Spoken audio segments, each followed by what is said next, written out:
Hey everybody, welcome back to Callus Crew Challenge number 2, round of 16. What a match this is. Not a match that most people would see. You could go years and years. God, you could go a decade back without seeing a match like this. Osgoode and SoulWind, a blast from the past. What a wild pairing this is. These are two legends of the game in their own way. SoulWind is one of a very small handful of players in the true best to ever play the game across all tiers conversation. That pretty much covers it. Of note, a recent accomplishment of his that I care about is he was the finalist of last year's Callus Invitational, but he's got a whole list of accolades far beyond just that tournament. On the other hand, Osgoode, one of the most enigmatic and mysterious users. He's been around a long time, and DPP in particular, legendary user, was the best DPPer in SPL for a number of years back in the day.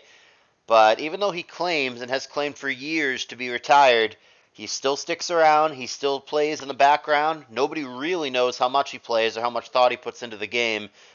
But in the rare instances, such as the one that we are about to see, when he does play, it almost always looks like he hasn't lost a step, still knows exactly what he's doing, and still has the elite mind for the game that he was known for back in the day. Now, this does have potential to be an elimination match. Haru managed to defeat Blunder in the previous video that you guys should have watched if you're here, but I guess I spoiled it if not. So if Osgoode is to defeat SoulWind, which you guys in the predictions understandably do not think is going to happen, but if Osgoode manages to defeat SoulWind here, it's going to be the Discord name changers through to the round of 8, and it's going to be SoulWind's team IDM family eliminated. If SoulWind wins this match, then it's going to be settled between CTC and Watashi in an Oros match. But SoulWind has to win to even give his teammate that chance. So here it is, guys. GSC, SoulWind's team with their tournament life on the line. SoulWind on the bottom, Osgoode on this alt on the top. Game 1 of some GSC. Executor lead, old school, against a more normal lax lead on the bottom for SoulWind. Eggs is going to stay in and not take the Raikou trade. Just going to click Psychic a couple times. Not going to blow up. Obvious rest coming. And just another Psychic with a crit, so that obviously puts Raikou in potential danger. That's going to prompt him out. And, of course, T-Tar immune to Psychic, which is the only thing that the Eggs has done the whole time. Crunch and a drop is going to be negated by Sleep Powder. Now he's going to have to get out of there and not get pursued. Tar, if it even has pursuit, did not manage to wake up. Cloyster going to establish spikes. Tentacruel going to rapid spin them away. And that's old school as well. Little hidden power action. HP electric going on there. A lot of the time Cloyster will carry Toxic, but obviously against Tentacruel, that's not going to get you very far. And rapid spin happens again. Does not appear to be a ghost for Osgoode on the top. Fori coming down for SoulWind. Takes Earthquake, no problem. 21%. And Cloyster returns. Spikes down. Does Cloyster actually have rapid spin? Gonna go for hidden power. It's interesting. This looks like an older team for Osgoode, which I suppose is to be expected. He himself being an older player that, who knows with him, but that I would imagine has not played GSC remotely seriously in a long time. Cloyster getting the better end of this, getting the edge on Tentacruel here. Did get the help of a crit, but ultimately does manage to kill Tentacruel here. So Osgoode is just flat out up a poke right now. However, that one layer of spikes is down, and it's unclear whether or not he has the ability to remove it. Osgoode also did not establish his own spikes. Tentacruel was pretty diligent in rapid spinning that away. So we'll see what the spikes game ends up looking like as we play this out. Thunder did land on Scar. It's also going to land on Fori and do about a third despite being neutral because of Fori's god-awful special defense. Not that Lax's special attack is any good either. Hidden Power crit there is obviously an over-prediction for Fori. Going to be met with an Earthquake back. Toxic does land, however, on Zapdos. And Lax gets in on the sleeping Raikou, prompting him out yet again. And Osgoode has been spot on with his Thunders. Can't seem to miss 70-30s. And he gets a para on Fori, insult to injury. Zapdos comes in. Toxic would have missed there, but who cares? And there is Raikou. Rust is going to get rid of that problem. And Lax comes in for SoulWind. Steelix now revealed for Osgoode. Looks pretty boom spammy here. The Eggs, the Cloyster, and the Steelix all could have boom. Looks like an old school kind of team that should have like a Vaporeon or something in the back. Old Borat style boom spam. Whirlwind does not happen there, which is a weird mechanic. This is a GSC thing that they changed later, where the slower Pokemon, which is the cursed Steelix in this case, if they both go for phasing moves, the slower Pokemon wins, which is a strange design choice in the days of Gold, Silver, Crystal, but that is correct. That's not a showdown glitch. For those of you looking at this, what the fuck just happened? Why did Skarmory's Whirlwind fail? That is, in fact, how it works in GSC cartridge, but it is a weird mechanic. So they both have a spike now, and it's Lax on Lax with SoulWinds cursing up. Double Edge is not that exciting as the curse boosts go up and up and up, 25% there. Much bigger, 55 on SoulWind's end. But he's going to get out of the way, and he correctly anticipates boom. It is a boom spam team for Osgoode, so that's another poke that could and does have boom. There could be 4 of them, leading, like I said, to a Vaporeon, classically, or whatever sweeper. Maybe this is a more modern team than I thought. He's trying to make it look like an old team, but it's actually like an Espeon or a Jinx, something like that in the back. Those are mons that were not really used back in the day that Osgoode would have been playing GSC. Steelix there with a little roar action. Every turn he does that is going to be good. He's going to accumulate spikes damage. He's going to get lefties back. Yeah, Steelix just sitting there taking no damage, healing himself up, doing damage to stuff on the other side. He does pull the trigger on Earthquake here. As it turns out, roaring for a 3rd time would have been the correct play, but he has the baseline defense here of trying to go slower than the Skarm and get his own phasing move off, air quotes, first, which is really last, which is really first. You know what I mean. He does go for a curse and get out predicted and blown out, though, and he's going to reappear against Raikou, who's going to go for Sleep Talk, Finding Rest, which works in this gen, as you guys probably know. And he's going to go for it again. Thunderbolt obviously not going to get there. EQ a hefty 76%. So, now it's Skarm. And there is Curse. If they both phase, it'll be the same thing. Steelix will get the better end of it. And that's what's going to happen. Failed Whirlwind. There's Roar. T-Tower reappears. Still sleeping from before.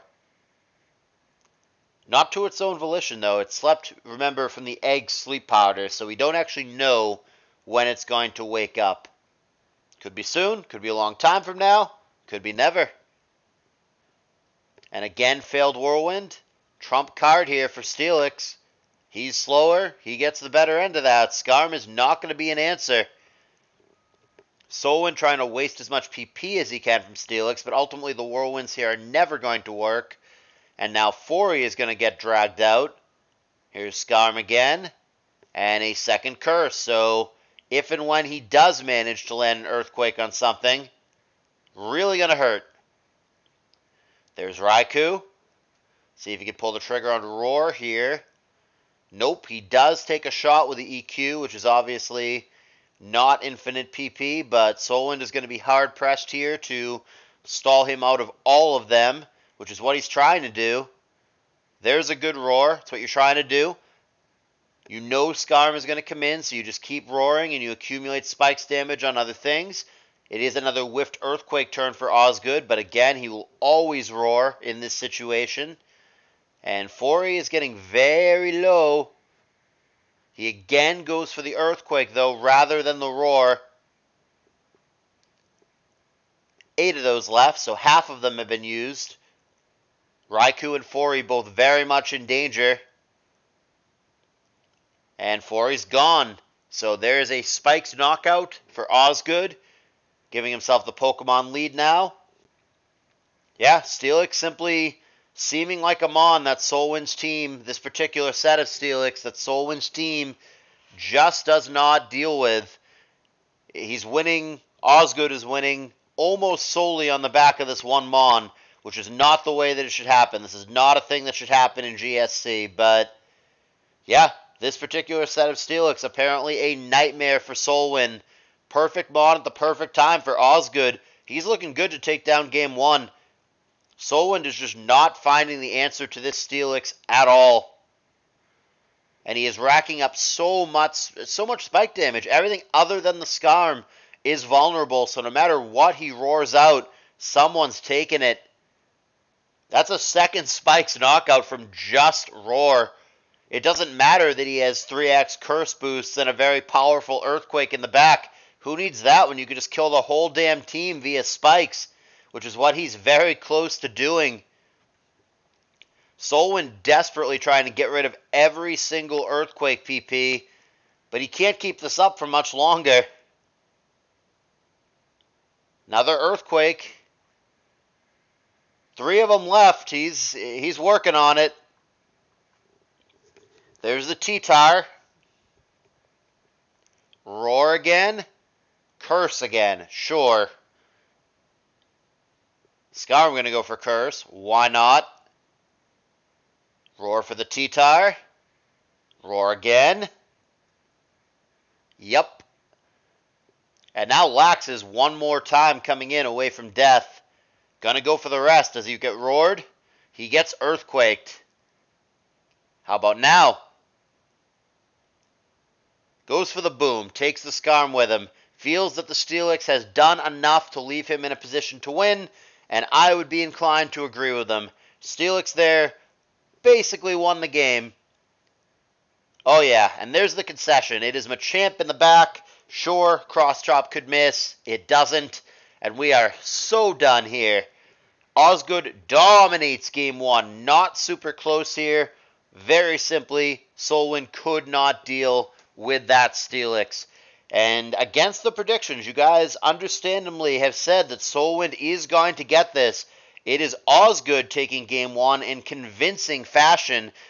And now SoulWind must win 2 in a row, or his team, the IDM family, will be eliminated from Callous Crew Challenge 2. Obviously, very capable of doing that. But if he doesn't do that, it is the end of the line for his team. And before we get into game 2, you guys already know, please consider hitting the like button. Don't just tune me out right now, real quick. One little click, boom, done. Like button, please. If you want to subscribe, feel free to do that. I would appreciate it. For those of you who already are subscribed, I thank you very much. I should let you guys know that even if you're just a casual fan, even if you're someone who doesn't want to talk, just wants to view, that's fine. You can just join my Discord server and nobody will bother you. Link in the description. Come hang out. You want to talk. You want to hang out. No big deal either way. But the more people in there, the better it is, and you can watch the matches live and or see the games that do not appear on YouTube because they're fairy gems. All the replays are there. Trivia Bot is there. There's a lot of reasons to join. Please consider doing so. And of course, the big one, donations. We got 700 something bucks at the moment, trying to get up to 900 so we can pay 300 to the winning team. If you're able to contribute, doesn't have to be a lot. All donations really do help, and they're all super duper appreciated. You can join the Discord server in order to do that as well. It's just a quick, easy PayPal link. Takes under a minute, honestly, truly, if you'd like to donate. So please consider doing that if you've been enjoying the show. Alright, back to game 2. You guys know the stakes. SoulWind must win this game and a theoretical game 3, or his team is out. Here's the match. We'll switch those sides for continuity.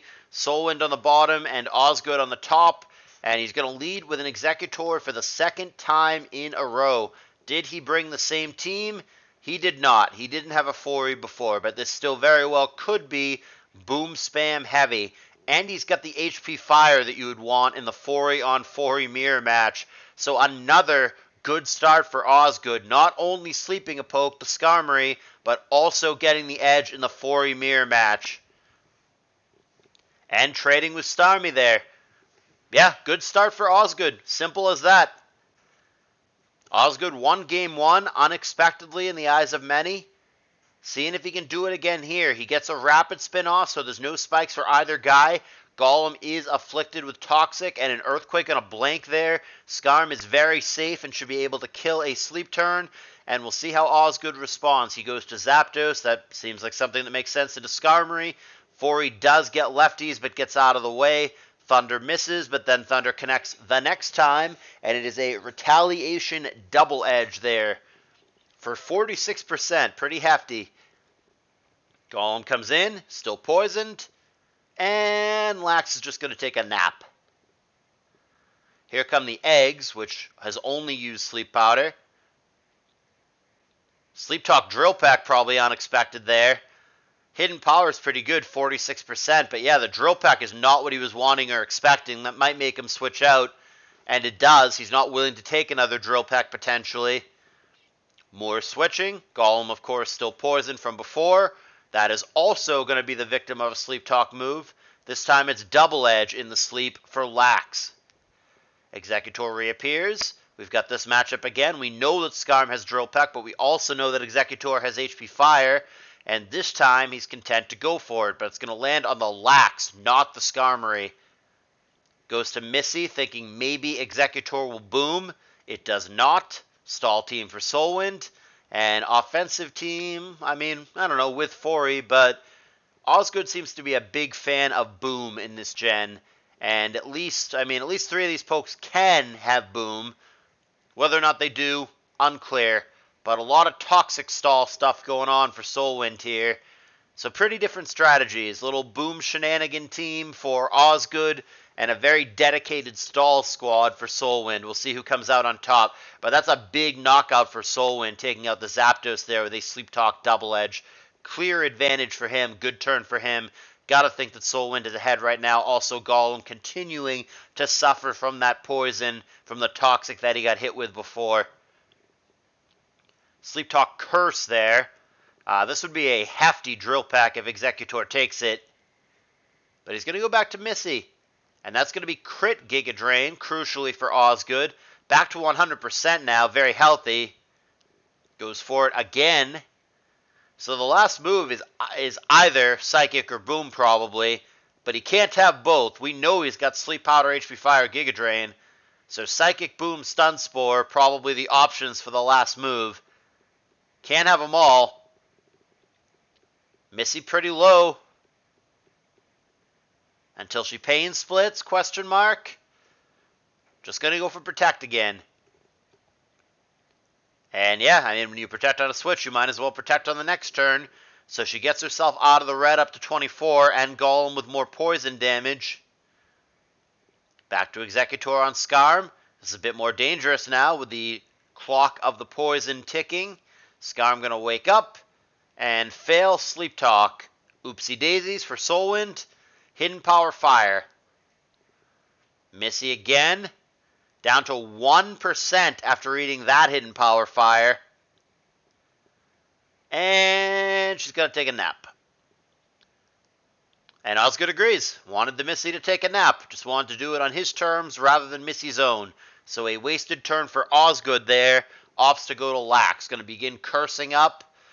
Representing that it can touch the Misdreavus. We'll see if it can or not. Double Edge cannot touch the Misdreavus, but that doesn't mean that he doesn't have another move that can. Yeah, Curse Double Edge, all we've seen. So it could have Earthquake or Fire Attack or whatever. So far he hasn't shown that. He's just gone for Double Edge. Psychic, so full set of Misdreavus now known. And a Specs Drop. But in fact, he does have Earthquake. It wasn't just a bluff. The Specs Drop is actually relevant here. And I'm not sure that I love the Protect there. I think that was a fairly obvious rest for Osgoode. I think if you're SoulWind, you click Psychic there and fish for the crit. Give yourself a chance to just free kill the Lax. Probably wouldn't have happened, but why not go for it? But regardless, SoulWind opts for a different play. And they both are no longer satisfied with the matchup, and out of the way we go. However, crucially, it is another crit for the Executor against the Misdreavus. Giga Drain again, and that's going to kill the poke that otherwise would have been fine. And then more value here as Explosion takes out a fully healthy Raikou. So just like that, this game that was a little stally and a little grindy is speeding up dramatically. Explosion lands on Vaporeon as well after growth. We are picking up the pace in a big way here. This looked like it could have been a longer game, but that is no longer the case. 2-2 here in a game that SoulWind must win or his team is eliminated. And there's Boom. Does not kill Snorlax, crucially. And the forfeit for Osgoode. Ooh, let's see. Yeah, I get it, because he doesn't have Sleep Talk and he's killed 0 sleep turns. So I think he was just doing the damage roll thing. If Golem had killed Lax, it would be 1-on-1 Lax against Skarm, and I think he's totally content and feels fine about taking his chances in that matchup. I think the goal there was, in fact, to just trade 1-on-1 with the Boom with the Lax there and leave it in a 1-on-1 situation, but I'm not sure what the calc is. I don't know GSC well enough to know what the chances were of the knockout there, but he came up short and left the Lax at 3%. And with that, he all of a sudden, oh fuck, don't like my position, gonna concede. So this one got heavy at the end. I definitely feel that this game was winnable for Osgoode. Definitely a game he could have won. It was very close, very tight, but ultimately the win here is going to go to SoulWind, and that's going to send us to a crucial Game 3, a game that Osgoode can still lose and just go to Oros, but a game that SoulWind cannot lose or his team will be eliminated. So let's go ahead and see how that's going to play out. Third and final game, GSC, between Osgoode and SoulWind, switching sides for continuity. SoulWind will be on the bottom for the third time, and Osgoode will be on the top. And for the third game out of 3, he's going to go with his favorite GSC lead, Executor, and it's a turn 1 Psychic. SoulWind switched, anticipating Sleep Powder, because Zapdos is going to have Sleep Talk, and is going to be totally fine had it gotten hit with the Sleep Powder. So, Double Edge Lax, pretty common for Osgoode. Going to go for Double Edge here for 46 big %. Though it's of note that the Lax itself is a little bit low and might consider resting soon. And SoulWind has opted to bring Fori again. Here comes the Cloyster switch. And we've got a layer of spikes for SoulWind. This is kind of deja vu of Game 1. He's got this Tentacruel squad again. It might literally be the same squad. Rapid Spin does get off. Okay, scratch that. It is not literally the same squad. We've got Quagsire, which in this gen, it learns Belly Drum. That might have been Hidden Power Rock right there. Fairly common pairing. Might be Belly Drum, Earthquake, HP Rock, and some other attack. There is Rapid Spin. And yeah, here we are. A lot of deja vu here. HP Electric Cloyster, which Osgoode has liked throughout the set. Gets a boom off there and simply trades. Executor Lead, which Osgoode has liked throughout the set. Tentacruel twice, which SoulWind has liked throughout the set. Yeah, these guys have very different ways of playing. Clearly, there's an obvious contrast here, but they're both just sticking with what they like. And there's Thunder Lax again. Yeah, we're seeing a lot of repeat stuff from both players. They have mons and sets that they seem to really like. And if it ain't broke, don't fix it. They're both confident in the way that they like to play. So here we are. HP Rock there, unexciting at 14%. Got to get out of the way of what could be a Giga Drain. It is Psychic this time, blanking on Umbreon. 26% Pursuit, not so exciting, especially when he doesn't actually switch. And Sleep Powder does find a target against something that probably does. Just kidding. Of course it has Sleep Talk. Umbreon does not always have Sleep Talk. In this case, he does. So there is Thunder with a crit on Fori. And hey, Steelix, which basically won Game 1 for Osgoode, making a return appearance. Might be the same team for Osgoode, and if so, the last poke last time was a Machamp in the back. Did he bring the same squad? Did he change it up? All questions that we're going to see soon enough. Already 2 curses on a Steelix that SoulWind could not beat last time around. Do you have an attack other than Earthquake?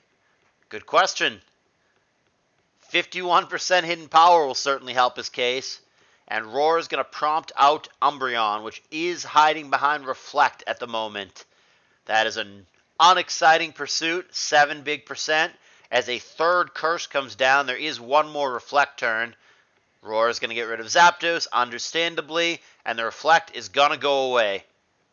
And there's Boom simply trading with Zapdos. Not sure if that was the intended target or not, but that's the result. And it leaves us in a 4-4 with an unrevealed that may or may not be Machamp. It was last time for Osgoode in the back. There's Self-Destruct, lands on Fori, going to tank that like a champ. Like a Machamp. Osgoode does bring the same team that won him Game 1. Can he do it again? That's a huge find in his sleep, finding Charm there. Had he just found Rest or something, this could go completely different, but the Charm there is going to be huge. And he's going to wake up and Charm the eggs, which also could matter because it's going to really make Boom a lot worse. He's going to click Sleep Powder, understandably. Fori going to take a nap. Machamp back in for Osgoode. And here's Umbreon again. Of course, has to be careful of Cross Chop. But there is the Charm on the Zapdos, which doesn't care about it. Double back to Champ. Gets it in on Lax. Exactly what Osgoode was hoping for.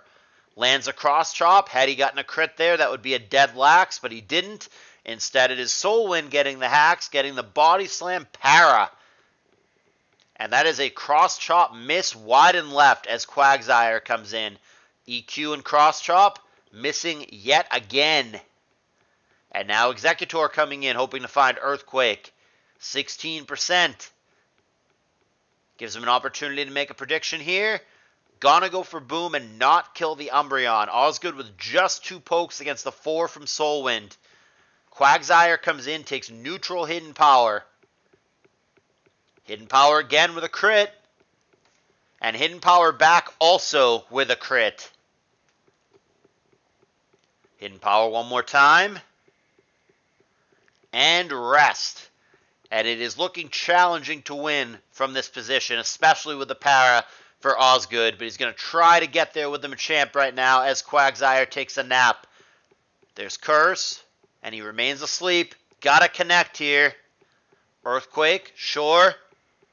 Full Para. Gonna have one more shot at it. Earthquake again. Cross Chop does hit, but does not get the critical hit that he's looking for. And now he's dead to the next Earthquake. Only Zapdos remaining for Osgoode. Needs an immediate crit right here to have a shot. And as it turns out, it wouldn't have even been enough. And I believe that is going to be checkmate. And Osgoode agrees. That is going to be the concession. And that is going to be the match victory for SoulWind. This was a close one. This is an entertaining one. Like I said at the very beginning of this, even when you haven't seen Osgoode play a tier in half a decade or more, which is certainly applicable here. I have not seen him play GSC in a long time, going back to Pokemon Online days. When you do get to see him play, which is a rare treat, he always seems with it. He put up a hell of a fight. He easily could have won any of these 3 games. It does end up being a 2-1 victory for SoulWind, but Osgoode very much in it and looking like someone who has earned his reputation for being such an elite player that he was at one point. And who knows, maybe secretly still is. He certainly looked the part in this series. Nevertheless, SoulWind's team, IDM family, live to fight another day. And it's going to now come down to a crucial Oras matchup between CTC for the IDM family and Watashi for the Discord Name Changers. The winner of that set, which will not appear on YouTube, is going to go on to the round of 8, the quarterfinals, which is all the more reason to get in the Discord server so you can check that set out and see for yourself the way that this is going to play out. I hope you guys enjoyed it. Thank you for watching. Thumbs up if you did enjoy it, and I will see you in the next video.